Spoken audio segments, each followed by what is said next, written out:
মাহবুবুর রহমান মোল্লা কলেজে একজন শিক্ষার্থীকে এমন কেউ পিটাচ্ছে যে যাকে কোনোভাবেই ছাত্র মনে হয় না।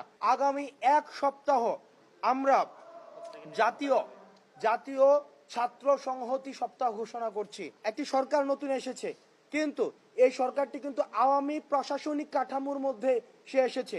আমরা দেখেছি যে গণহারে রাজনৈতিক রেকমেন্ডেশনের ভিত্তিতে, আওয়ামী রাজনৈতিক রেকমেন্ডেশনের ভিত্তিতে সরকারি বিভিন্ন প্রশাসনে নিয়োগ দেওয়া হয়েছে।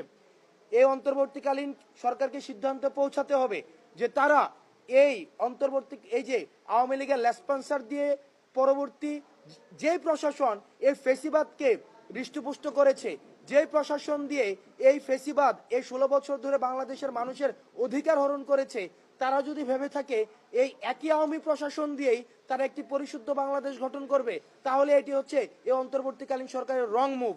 সুতরাং এই বাংলাদেশ নিয়ে মানুষ যে স্বপ্ন